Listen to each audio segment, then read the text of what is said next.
você já não vive mais debaixo daquele modelo grego ou romano. Você não tem a responsabilidade de levar toda a carga. A ordem, o mandamento, a lei de Cristo é levai as cargas uns dos outros. Assim cumprireis a lei de Cristo. É muito importante termos, como o apóstolo estava falando aqui antes, discernimento do corpo. Na nossa comunidade, na nossa cidade, na nossa nação, para que nós possamos congregar o povo, para se posicionar.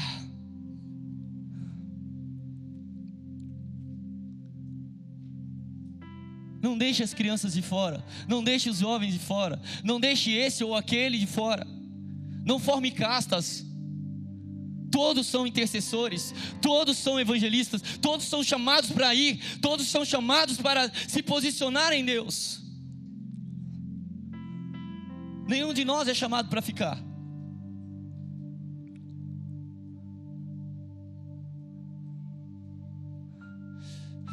Como dizia o Keith Green, o Senhor, Ele nos chama a ir, Ele nos mandou ir, Ele já deu a ordem. Mas nós continuamos parados, porque nós nos sentimos chamados para ficar.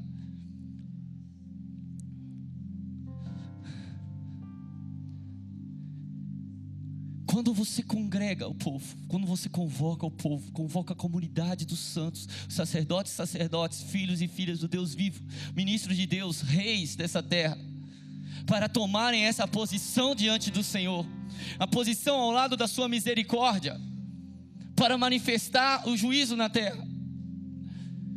Então o Senhor, Ele faz chover sobre a terra, Ele libera a chuva. A chuva é uma coisa maravilhosa, porque ela fala que é de algo que vem do alto, que não está debaixo do nosso controle, não está debaixo do nosso domínio, é algo que os céus liberam para a terra, em resposta àquilo que a terra fez subir ao céu.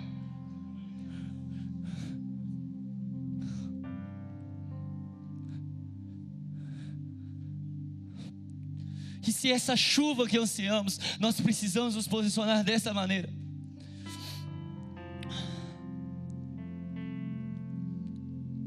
Para que o Senhor então faça chover sobre toda a terra, e a gente veja a chuva de Deus sobre a nossa cidade, sobre a nossa nação, sobre as nações. Nós precisamos de uma inundação dos céus, uma inundação de Deus. E ela brota daqui, do nosso posicionamento. Por isso o chamado de Deus é tão claro, para mudar a mentalidade, para mudar o posicionamento. O sentido da palavra metanoia é esse, porque para o judeu mente e atitude estão conectados. Então se você vai mudar a sua mentalidade, você automaticamente vai mudar a atitude correspondente a ela. É uma mudança de posicionamento inteira, desde o interior, para que nós possamos levar a glória do Senhor às nações. Então veio o versículo 28: acontecerá depois disso, que derramarei o meu espírito sobre toda a carne. O Senhor, Ele tem colocado muito firme isso no nosso coração, que o propósito da nossa carne é a glória de Deus. Deus criou o nosso corpo como um vaso, um recipiente da glória dele. Ele não nos criou para o pecado.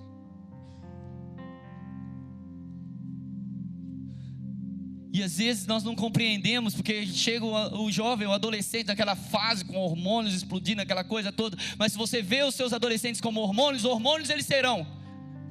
Agora, se você vê eles como recipientes da glória de Deus, recipientes da glória de Deus eles serão. Porque os hormônios, os impulsos, nada mais são do que os clamores desesperados de uma carne que um dia no Éden experimentou a glória de Deus e que não encontrou mais nada que possa substituir isso. Religião não substitui a glória de Deus. Glória de Deus. E a promessa do Senhor é que Ele restituiria essa posição, e Ele derramará do seu Espírito sobre toda a carne. Deixa eu te dizer uma coisa: toda é toda.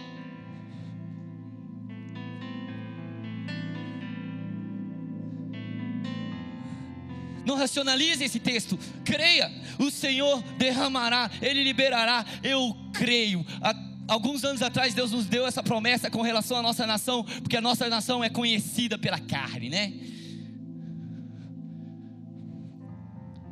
É o carnaval, a festa da carne. Eu falei, meu Deus, se vai haver um avivamento, se vai haver uma redenção nessa terra, ela vai obrigatoriamente passar pelo carnaval. Eu quero ver uma verdadeira festa da carne nessa nação. A festa da carne que recebeu a glória que ela tinha perdido no Éden. E o Senhor falou, chega o tempo de nós ficarmos correndo e fugindo e tentando proteger os nossos jovens no carnaval. Eu fui criado debaixo do sistema que a gente não podia fazer nada no carnaval. Nada, absolutamente nada. Tinha que ficar trancado dentro de casa. Que cuidado, o mundo, o demônio está solta.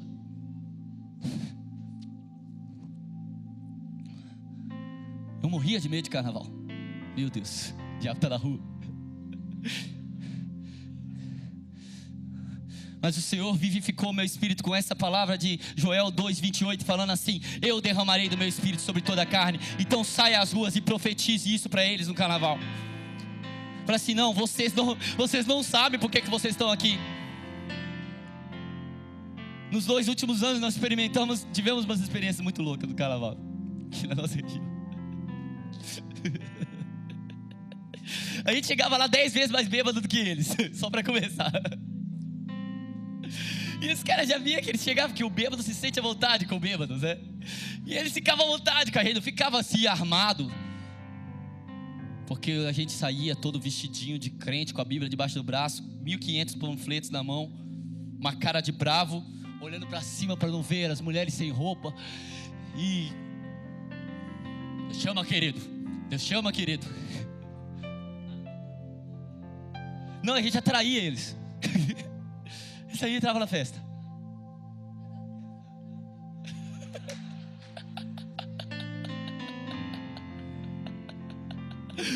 E a festa da carne, a minha carne está rejubilante, Deus.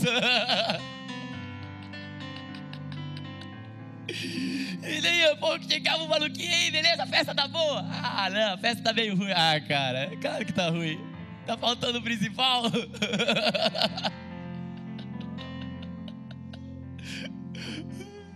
Carne foi feita para experimentar a glória de Deus, cara. Eles olhavam com a gente com aquele sinal de interrogação. Ficava aquele cri, cri, cri no fundo.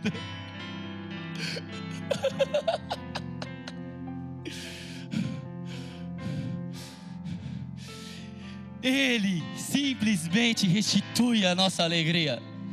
Ele restitui a alegria na nossa vida. Quando no tempo de guerra Davi resolveu ficar em casa, aconteceu aquela desgraceira toda que você sabe. Porque leões não são feitos para zoológicos, são feitos para a selva.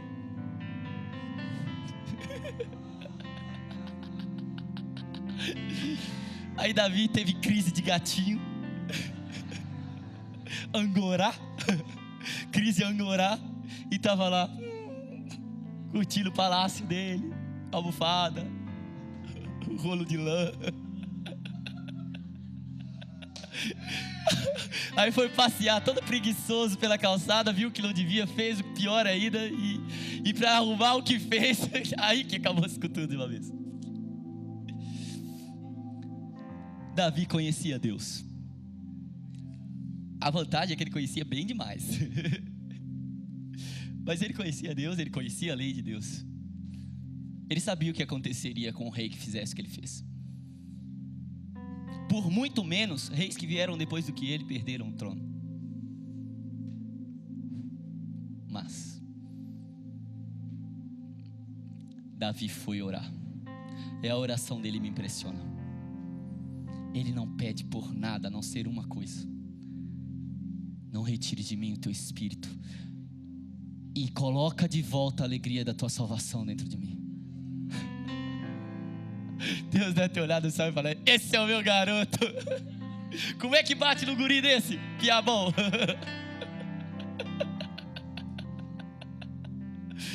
Ele falou assim, é como se Davi chegasse no colo do pai e falasse assim: eu fiz o que eu fiz, mas eu sei porque que eu fiz. Eu tinha perdido a alegria em ti. Esse é o nosso motivo de correr. Esse é o nosso motivo de pecar. Eu tenho ensinado isso para a juventude. Eu falo para eles, assim, sabe por que você vai pecar? Porque você perdeu a alegria da salvação. Experimente prazer no Senhor, e nada mais nesse mundo vai te satisfazer.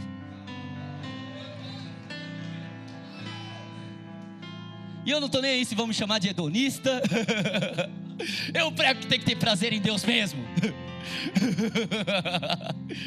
Porque a nossa carne foi feita para isso. E depois que você experimenta, você troca tudo pela alegria do Senhor. Não tem como. Davi não pediu pelo trono, ele não pediu nem pelo filho que ia morrer. Ele não pediu por nada. Ele só pediu uma coisa: alegria eu quero de volta.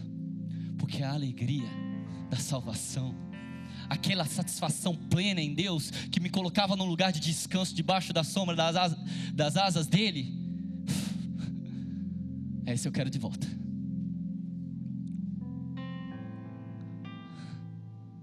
Não tem que ter medo de chocar não, meu irmão. Não tem que ter medo de escandalizar. Não tem que ter medo de ser pesado demais. Ah não, mas esse discurso é pesado demais. Jovem não gosta. E tu gosta? E eu não gosto. Quer dizer, depois do tempo você começa a gostar. Fica igual mulher de malandro. Gosta de apanhar, que é uma beleza.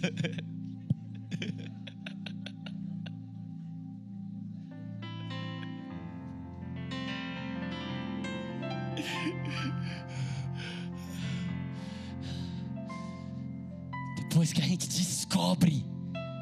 descobre o prazer em Deus,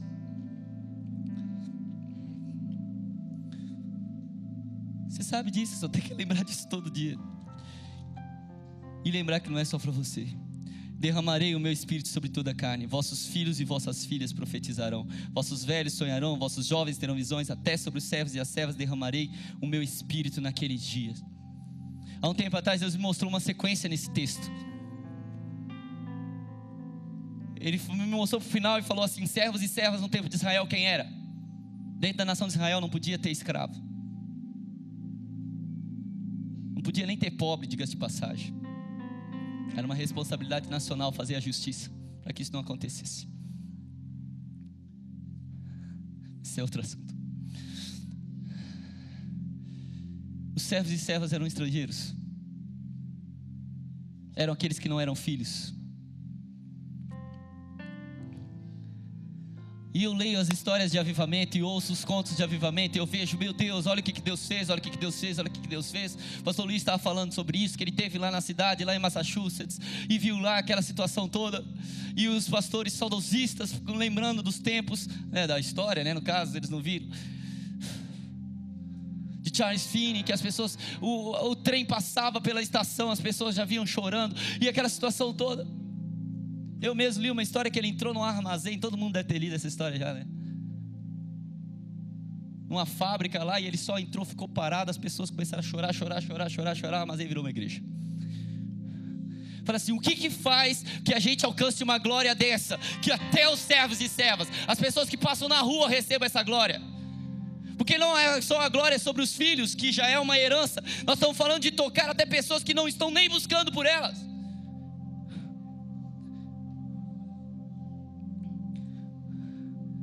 Aí Deus me mostrou uma sequência e falou assim: essa é a situação. Nós temos primeiro problemas com os filhos, e isso já está sendo bem ministrado, eu vou pular essa parte. Então nós caímos num dilema, que é os velhos e os jovens. Velhos sonharão, jovens terão visões.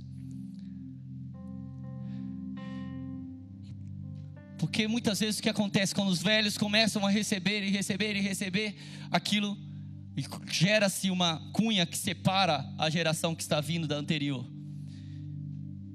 E quando os jovens recebem, a mesma coisa acontece. A maior dificuldade que tem é o jovem ter visão e o velho sonhar junto, e vice-versa. E Deus estabeleceu essa ordem para as coisas acontecerem. E nós vemos uma cunha que ano a ano vai passando e vai separando as gerações, e nós nunca chegamos no final da história, onde os servos e servas recebem do Espírito naqueles dias. Então Deus nos chama uma responsabilidade como pais, para liberarem os filhos. Eu... Obrigado. Eu me senti muito honrado de ministrar depois do pastor Juscelio. Eu vi tudo que Deus fez aqui, foi tremendo. Eu sei como Deus tem levado ele para ter uma palavra para essa geração, para essa nação, para as nações, a respeito disso. Quando eu subi essas escadas hoje pela manhã, pela primeira vez, na hora cheguei ali, o Espírito Santo já tocou meu coração e veio uma compaixão muito grande por filhos e filhas de pastores. E eu entrava e eu começava a chorar, e eu chorava, o louvor inteiro eu chorava, porque eu sou de uma família de filhos de pastores. Meu pai nunca foi pastor porque ele não assumiu. Se estiver ouvindo isso aí, pai, ó. Eu já fiz uma oração, nos últimos dias, eu não vou deixar meu pai sair dessa terra sem ver ele passar os últimos dias da vida dele no ministério integral, porque eu sei que é promessa.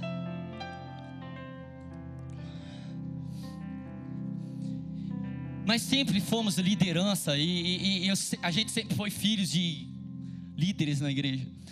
E na família da minha mãe tem vários pastores, e meus primos quase todos são filhos de pastores. E eu sempre vivi num convívio de filhos de pastores e filhos de pastores. Tem até uma história engraçada, né? Como não está aqui? Quando eu conheci a Pâmela lá na Escola do Clamor, eu trabalhava como coordenador lá, trabalhei alguns anos. E quando bateu aquele primeiro sentimentozinho assim no coração, eu conhecia a ficha de todos os alunos, era eu que recebia as fichas. E diga-se de passagem, a ficha da Pâmela, o pastor dela acabou com ela.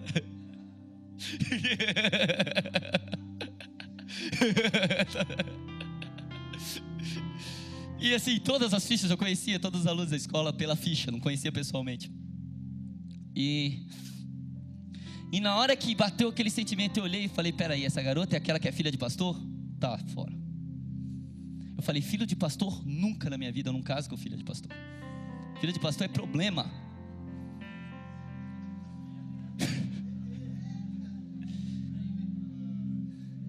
Isso era um fato na minha vida, entendeu? Não tinha o que dizer, a minha experiência tinha provado isso. E eu sempre fui muito realista. Isso que para mim sempre se manifestou como um dom. Eu sei que quando a nossa mente realista não se submete ao domínio próprio do Espírito, que está ligado com os céus, isso vira uma tragédia na vida da gente. Porque de que adianta você detectar a realidade se você não conhecer a verdade?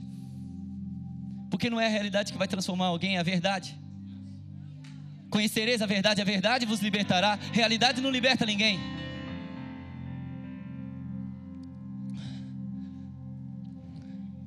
E eu muito realista, muito racional, que é outra coisa. Acho que por isso que Deus tem que dar uma dose especial de chope do Espírito. Para ver se dá uma embaralhada nessa mente racional. Eu falei assim: não, isso aí não tem como. E Deus colocou esse peso no meu coração, porque eu sei que essa é a luta de muitos pastores. Eu tenho muitos amigos e parentes, filhos de pastores que estão desviados. Muitos. Na verdade, eu acho que eu posso contar nos dedos os que eu conheço que não estão.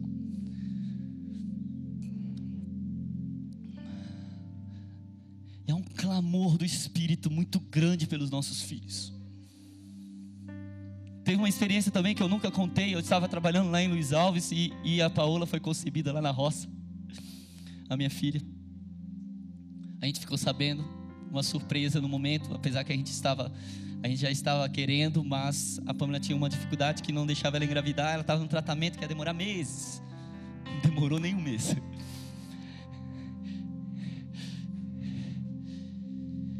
Sei que quando a gente foi descobrir, ela já tinha 3 meses já.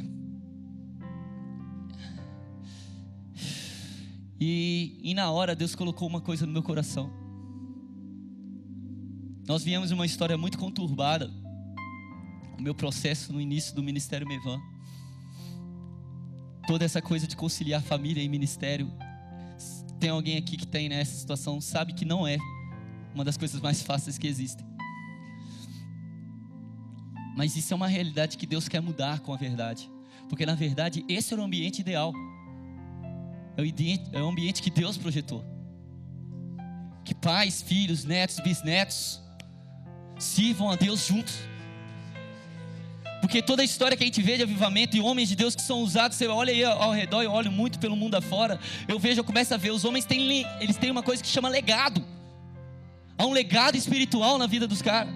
São neto, bisneto, tataraneto de pastores. E é por isso que Deus tem levantado uma nova geração no Brasil, porque Deus está querendo estabelecer esse legado para a nossa nação. O Brasil precisa experimentar um legado profético, precisa experimentar um legado apostólico, um legado de pessoas, homens e mulheres que se mantêm geração após geração fazendo a coisa, estabelecendo sobre a base correta. Porque o que fazemos não é para nós, é para os nossos filhos.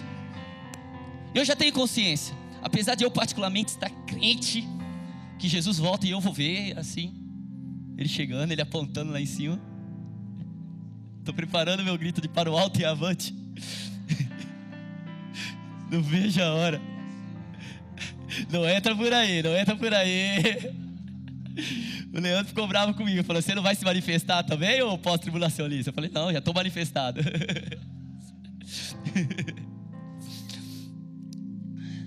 Aleluia.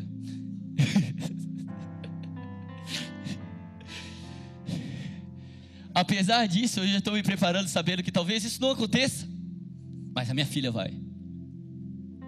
E se ela não, meus netos vão. E a gente vai preparar uma geração para isso. E quando a gente ficou sabendo dessa notícia tão maravilhosa, que a gente esperava tanto lá em Luiz Alves, na hora uma coisa bateu no meu coração no mesmo instante. Falou assim: você precisa voltar para Itajaí. Falei assim: eu não vou divorciar a minha filha do legado dela. E eu acredito que eu nunca contei isso para o Senhor, mas isso foi o que ajudou a unir mais o meu coração com o teu. Porque até ali a situação de genro não me deixava muito familiar, ainda mais com tantas diferenças culturais. Mas na hora que eu soube da notícia de uma filha, eu falei assim: essa menina, ela tem o sangue, ela tem o meu sangue, mas ela tem o sangue do meu sogro. Isso que eu fiz questão. A Pâmela falou: o nome dela vai ficar muito comprido. Eu falei: não, coloca o dos Santos no final.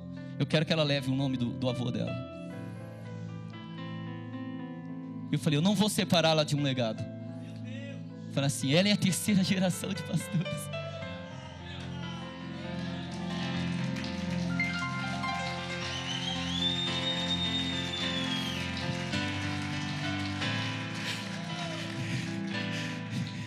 E eu sei porque que ela é o turbilhão, porque eu falo assim: cara, essa menina